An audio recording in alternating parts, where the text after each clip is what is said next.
system in the world is called Typhonian, Ophidian, and Draconian. You ever heard this? Your ideas are very draconian.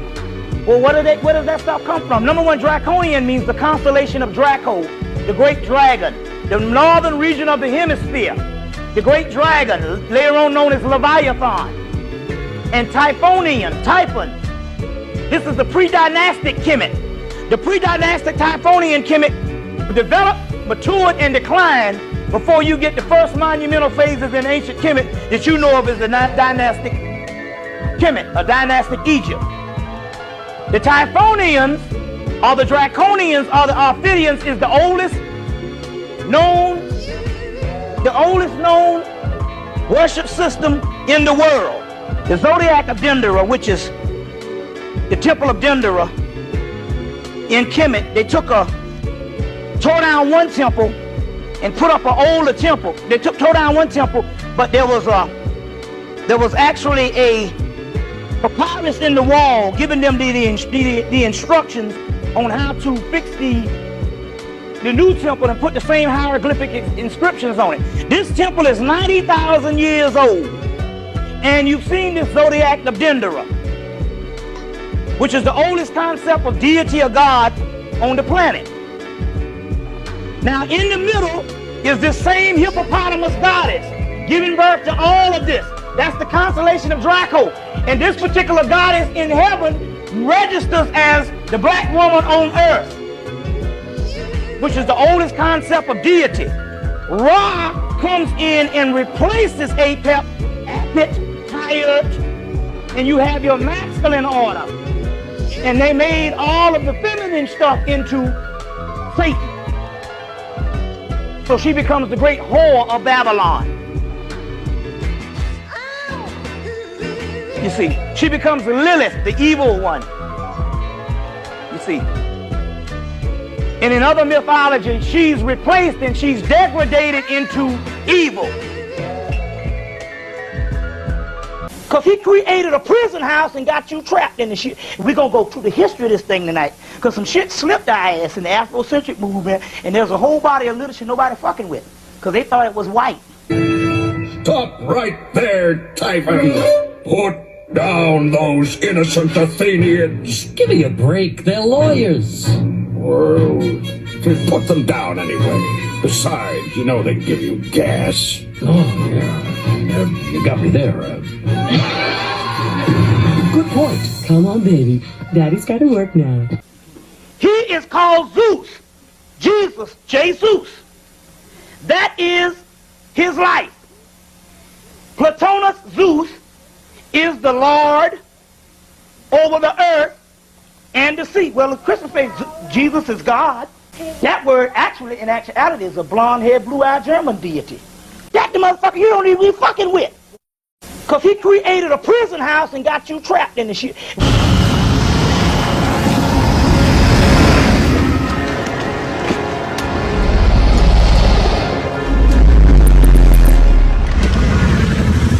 I once relied on a servant whose scales balanced perfectly. In exchange, I was bound to stone for 2,000 years. But I have disciples all over the world whose scales balance perfectly, awaiting your command. They are worthy, my goddess. But you are the one who set me free. You are the avatar that I need.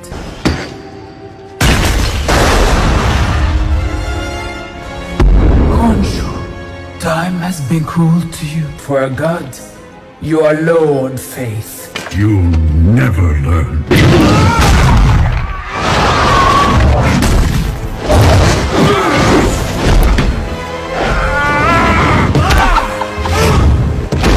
Tell me to spare you, and I will. I choose obliteration over mercy.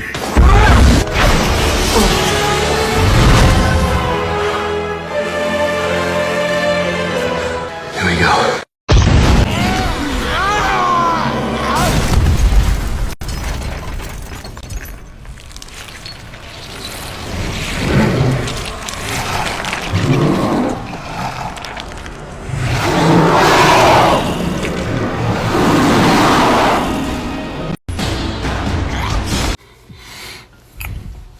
What it do, YouTube?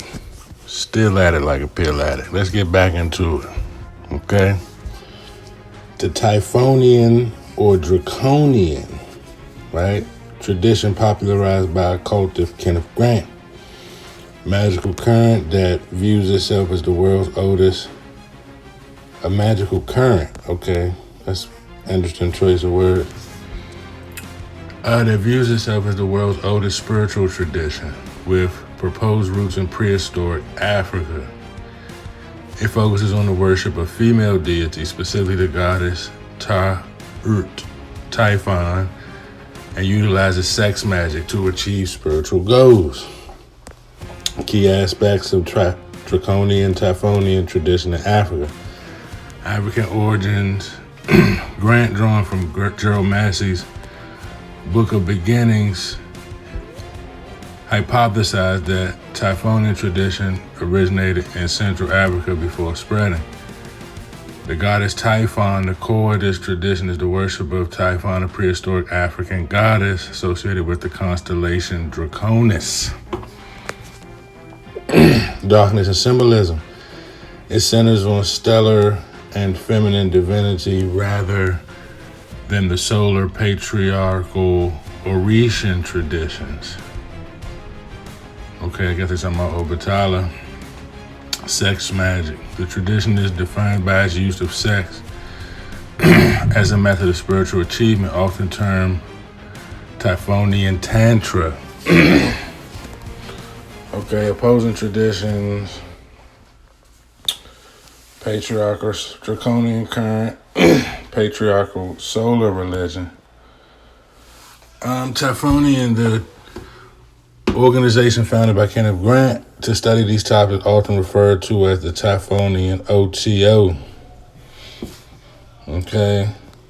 Serpent symbolism, similar throughout distinct Africa. Serpent myth include the cosmic double-bodied serpent, Ayadwedo in West Africa voodoo, and Zulu python of divination. Okay. Folklore, African folklore includes various snake/dragon-like beings like the Nyami and the Groot. Okay. The Typhonian order, or the OTO, right? Self-initiated magical organization based in the United Kingdom that focuses on magical and Typhonian concepts originated by some British occultist Kenneth so-and-so, who's, now he in Britain, he a Brit, but he's saying this is the oldest thing on the planet, same as Bobby Hemmett. Okay. Kenneth Grant and his wife, the Typhonian order is among the well-known Thelemic magical orders, primarily due to his publications of Kenneth Grant. In particular, has influenced Dragon Rouge and was instrumental in the creation of Mahat magic movement. While the group continues to promote Aleister Crowley and Thelema, it also focuses on the exploration of foreign influence such as extraterrestrials and daemons. Right, remember Bobby Hemmett was talking about this. As well as the darker aspects of occult science. Cosmic horror, H.P. Lovecraft. Let's see if they say anything worth a damn. Okay, we got the OTO, Crowley name coming up. Of course, the the Nazis and them. The Hermetic Order of the Golden Dawn. Book of the Law. So you get into a lot of Aleister Crowley, pretty much. Okay, let's see. There go Crazy Kenneth. Get a picture of Crazy Kenneth. Okay, but you know, everybody worshiped the dragon. You know, we did videos on this. Everybody worshiped the dragon. Everybody worshiped the snake. Ophidian, Draconian, and Typhonian. Okay, Apos, this is a snake. This is a snake goddess as well. Okay. Instead of solar base, like Thelema, in which Set, Typhon, and Apophis is a central figure. It may be oversimplifying. Blah, blah, blah.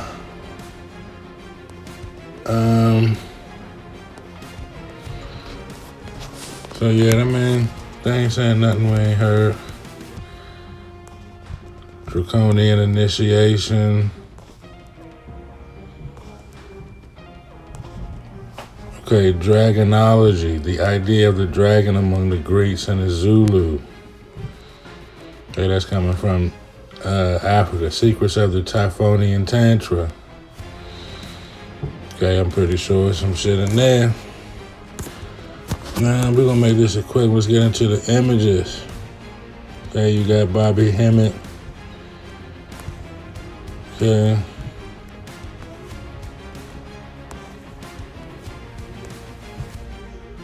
Order of the Dragon Eye. The Lost Dragons of Africa.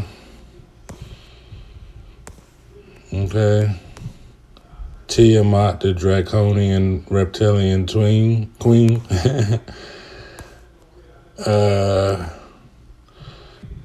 Come on. Show me a little bit more. Give me some more. Okay. Draconic versus Draconian. Now you got to tie all this into what I've been, what I've been kicking. Okay, go back and watch all the videos about the snake worship and all that. Okay, but,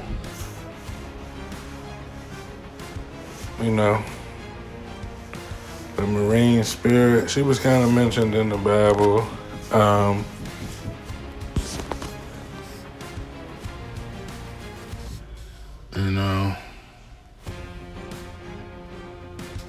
Alpha and Omega, the sage of Mama Wata.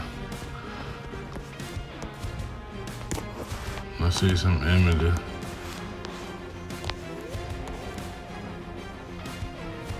Right.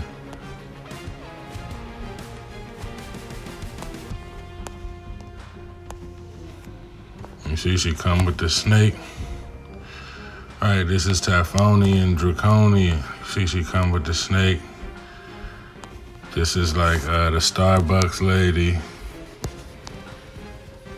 right?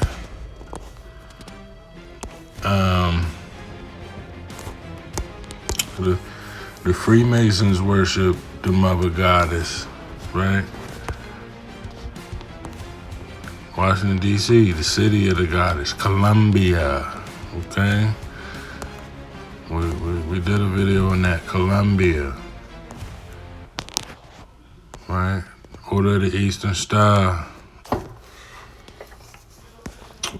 Now remember we talked about the shoes of the rebellion, how the high heel is like a hoof. Right? Let me show you. See, like if the shoe fits, they got the high heel. Be a stiletto in a room full of flats. Right? This is the shoe of the rebellion. This is the shoe of the goddess. Right? They even depicted a lot in their imagery, the Eastern Star, the Freemason branch, the female Freemason branch. Keep your heels high and your standards higher. Right? That's probably what Kevin Samuels was talking about all this time. Keep your heels high and your standards higher. Like, them high standards is crazy. But,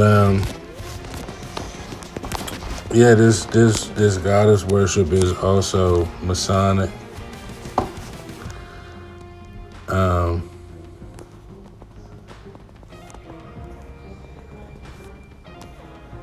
High heels, Order of the Eastern Star, like. So this goddess worship. Let's see who they worship in Eastern Star.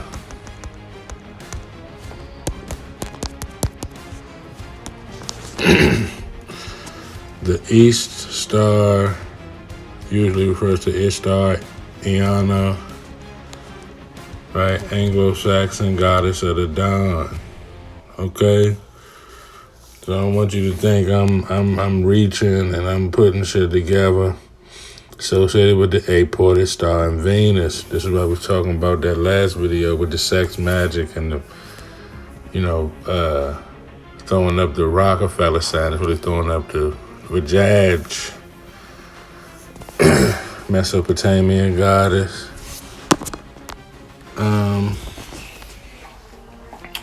And Sunday Society,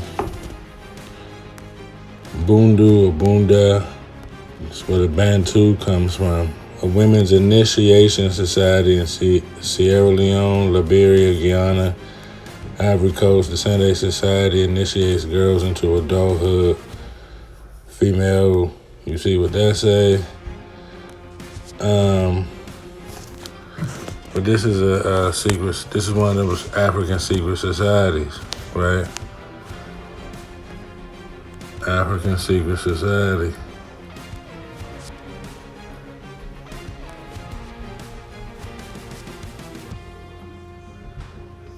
This is the sister organization to the Poro, but these is Masonic female groups.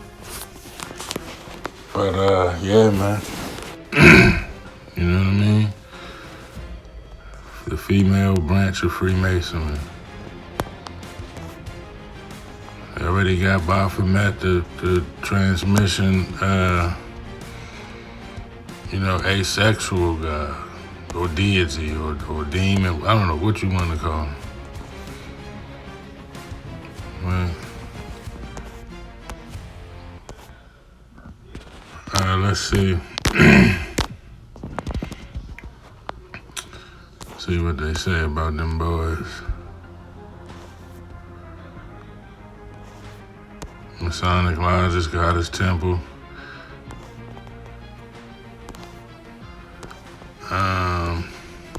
Let's see. Symbols of femininity. The Aurora, Goddess of the Dawn. Goddess symbolism within Freemasonry. Now, if some Freemasons do worship a hidden goddess, they can make sense of their behavior. America's Goddess, that's probably talking about the Statue of Liberty. Aurora, Freemasonry and the Goddess. Imagery in Freemasonry, focusing on the 18th and early 19th century. Freemason and a hidden goddess, Bond, William and them, they wrote a book. The Secret Doctrine, we know about that. Freemason, somebody wrote a report on it. You get into shit like Initiative of the Cosmic Mother involves a profound devotion to the divine feminine principle, which is understood as the nurturing, life-giving, creative force of the universe. It signifies aligning individual existence with universal energy, often viewed as the womb of existence, encompassing earth, nature, and cosmic vibration. Divine feminine power, the cosmic mother, recognizes the ultra creatrix, and according to from an aspect goddess, God known as the divine mother, encompassing all matter, energy, and thought. Worship and devotion. Universal connection, womb of creation, connecting with the earth. So let's see. They're talking about the cosmic mother. Now, who is the cosmic mother? You know what I mean? Who is it? The goddess. And I showed y'all what that goddess worship is all about, right? Feminism, the whole nine. Invocation, right? What most things do you invocate?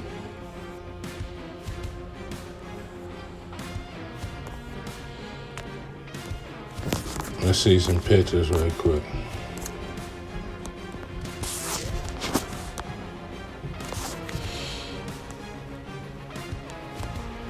We got it in yoga. Barbara Moore, the great cosmic mother.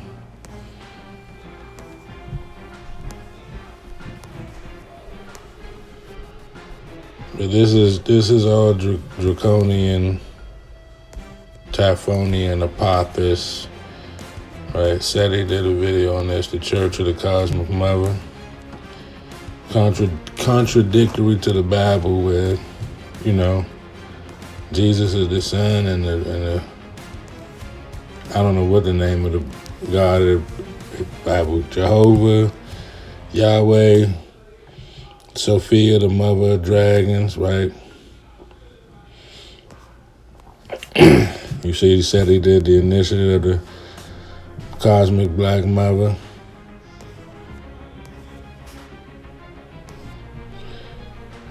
So,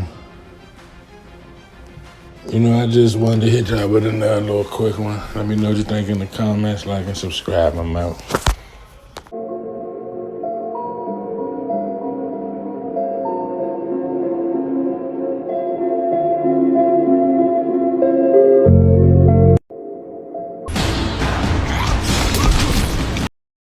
To be a group of beings that are a very, very warring race that are always trying to take over and dominate. They want, you know, some of these people, and I call them people, whether they're Dracos or whatever, because they're all still sentient beings. They want to dominate everything. They want everything. They want to be worshipped. They want to take over planets. They want to take over constellations, star systems, whatever it is, they want to take it over and they want to dominate it. And they go to war a lot. Draconians were of a different consciousness. You know, these were beings that were originally kicked out of their different universe, and they ended up, I think, somehow got deposited in Draco. Okay, they were not very happy about that. Obviously, they felt that they were an ancient race of beings. They wanted to conquer the galaxy, at least, if not the universe. There's a certain caste system within the Draconian races. So there's more than just one type of Draconian. But there was actually a higher caste, which was the dragons, who were more, to my understanding, were more neutral. The warrior class is the next level.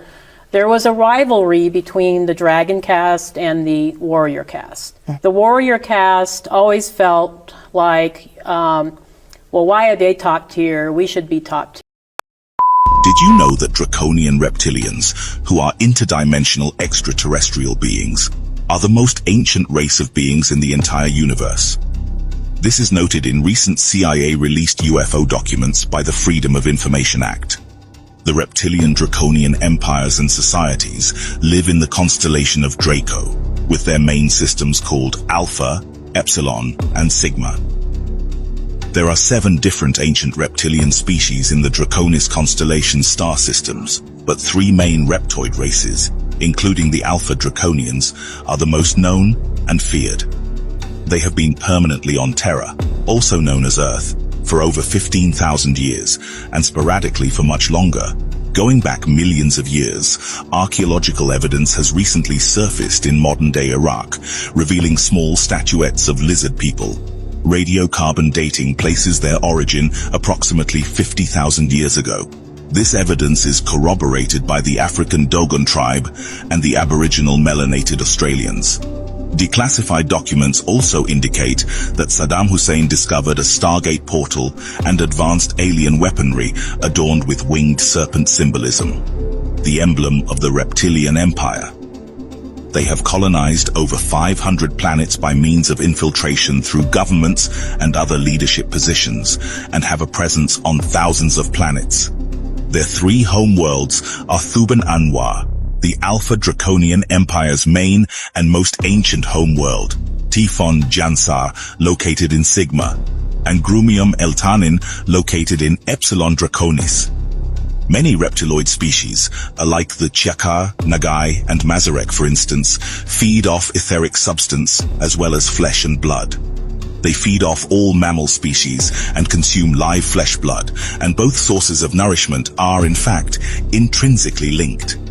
It is easy to understand when you consider that flesh and blood have low etheric frequency.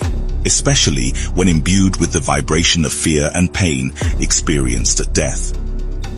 This is also another reason why reptilian invaders work at hidden agendas to maintain a certain level of grief, starvation, destruction, and despair. There is also a very strong reason why they do not want to let go of the ownership of Earth, also known as terror, adrenochrome, a substance produced on Earth by children submitted to extreme pain and fear and more valuable to reptilians than anything else in the universe. This highly prized drug, excreted from the human body through a needle that you place in the left eye or back in a vertebra of the spine, gives them a kick. It helps their body cells regenerate and also benefits in the shape-shifting process, which lasts longer. This is the main reason why Terran Earth abductees are trafficked by extraterrestrial reptilians disguised as organized crime societies such as corrupt governments and cartels. This is the main reason why Earth abductees never return, especially children, being used as food or slaves. They also abduct female beings on a large scale in order to create hybrid offspring to be sent away to other colonized planets, or otherwise, these offspring become powerful members, infiltrated in the main leading societies. Here are the currently recorded various species of reptilian species. Alpha Draconians of Chakar. These reptilian beings are the master ancient race of all reptilian humanoids. They originate from the Thuban star system, or Alpha Draconis, which is 215 light-years from Terra and was formerly your pole star. They are sapient reptoids who were dumped here by another vastly superior reptilian race, the Tiamatian, from another dimension. Their original homeworlds are named Lokas and Talos, and the points of entry into our known universe were through interdimensional portals in the zone of the Thuban and Alwade systems. Alpha Draconians name themselves Chakar and are considered by their technological advancement in warfare as a master reptilian race. You find them also named Dracos or Dracs. Their bodies possess consequent coverage in order to protect their skin from attacks, while the upper caste has wings allowing them to travel fast. Quite tall creatures, they are heavily muscular, built and covered in scales. They vary in color, but their hues are very heavily melanated, which makes their safari desert home worlds the perfect environment with 7 bioengineered dwarf suns. This is known as the most violent, tyrant warmongering race out of all the reptilians. It is also key to know the way you can tell a Chakar is by them having wings and stronger upper and lower bodies. However, through the mass expansion of cosmic history, there are countless Draco reptilians who left their homeworlds and draconian culture over millennia and saw higher vibrational ways of life and joined the Galactic Federation of Worlds to fight the Empire. The most popular reptilian draconian known throughout the cosmos was Tiamat, the draconian dragon queen of Orion. She was a reptilian princess who first saved a group of Lyran race beings from the Draco's takeover of Avion. Later, she was gifted a planet, and that a piece of that planet would one day become Earth, or what other extraterrestrials called Terra. Evidence of this can be found in the Enuma Elish. She then birthed a unique hybrid race of beings known as the Anunnaki Royals of Nibiru. These half-Lyran and reptilian beings would genetically modify and mix their DNA with modern humans millions of years later. The Chakar Empire and the ruling elite sees Earth and Earthlings as a source of nourishment for trade and slavery, so they do not particularly have patience or love for humans. Although it is often believed that a warrior race is not intelligent, the Draconians make an exception to this rule. They are expert geneticists and have engineered and modified many biological species that we know today, including the Orion tall and short gray aliens who are technically cloned plasma, non-bio life forms, unable to procreate. For thousands of years, the race of gray aliens were cloned and engineered by the reptilians and became slaves to the Chakar. Reptilian draconians possess either 3 or 5 long-clawed fingers with an opposable thumb with talons on the ends, a large inferior jaw, holes for ears, and large eyes. Their genitalia are hidden by a flap of skin.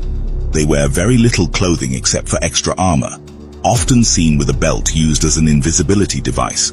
They are cold-blooded and need an adequate environment to maintain their body moisture and temperature. Nonetheless, their scales protect them from moisture loss, larger and thicker on their back. They are also fitted for space travel due to their ability to hibernate. Most, not all, have supernatural technological powers such as shape-shifting, telepathy, interdimensional traveling, and lastly cloaking, which is for high-rank Draconians. They are differentiated into two main types: the Earth Draconians and the Off-World Draconians. The Terra Draconians predate Earthlings by hundreds of millions of years. Like other reptilians, they falsely claim to have originated on Earth millions of years ago, a fact they use to justify their attempt to retake this planet for their own. The truth is that they found it before anybody else and disputed its ownership with the Lyrans, Seleucii, and Anunnaki, claiming it as theirs. Any other new visiting race was considered by them as invasive. Because of their ability for interdimensional travel, the Galactic Federation of Worlds has locked the Earth Draconian Empire into the third dimensional plane and also blocked the off-world Draconians from penetrating the Earth star system by an energy barrier at the outskirts of the solar system. Chiakar were one of the first species to reach interstellar travel level, and they have obstructed the evolution of many cultures, preventing them from achieving the same level of technology. They also seeded many worlds with their biological offspring and hybrids, considering themselves as the original rulers of controlled worlds, superior to the indigenous species they see as inferior races. They are also interested in harvesting Earth's resources, utilizing the local populations to do the job for them. This is done by a hidden control of the media, financial corporations, and industrial companies. You are confronted with a belligerent civilization that breeds from eggs boosted with hormones quickening the birth to create strong warriors who can live underground and in the most remote and hostile parts of your planet. They are attempting to take over the planet in what we call the window of opportunity, which is the period before a federated society becomes an interplanetary and interstellar power, and yours is now beginning to close. The problem is that we, of the Galactic Federation of Worlds, cannot give you right now the technology of interstellar travel because you are not yet federated among yourselves as a unique, peaceful society. You need to grow and mature to reach by yourselves this liminal threshold in your evolution. And believe me, we are doing the best in our capacities to hasten you getting there as quickly as possible. On the other side, all these invasive races such as Greys, reptilians, are at the moment working very hard to maintain this window open by retaining advanced technology from the Earthlings and entertaining confusion, conflicts, and wars. The Draconian Empire biggest fear is that Earthlings will reach interstellar travel, which will make humanoids the biggest threat to reptilians. The Draconian Empire does not want this to happen. Their ships have wide-range variations, often discoidal, but there is a constant movement with the Empire motherships, which are huge and cigarette-long with large rectangular vessels. As the reptilians expanded their reach throughout the cosmos, they were feared greatly by many, and the negative ideologies of race began. There were civilizations who would not accept reptilian Draconian refugees, even if women or children. They were always detected right off by their dark, scaly appearance. They had left the self-service grip of the Chiakar Empire, but were treated with every prejudice, especially in the Pleiadian star system. References to this can be found in Elena Darnan's book, We Will Never Let You Down. Elena Darnan describes her meeting with Thorhan, a Pleiadian emissary. Thor describes that Nibiru was the planet for the dark, black, and albino reptilian refugees, and later all refugees of various civilizations in the Orion and Sirius constellations. Their language sounds like rolling atonal guttural vocalizations, growls and clicking noises, quite loud and uncomfortable to hear, partially the reason why their telepathic abilities are so well refined.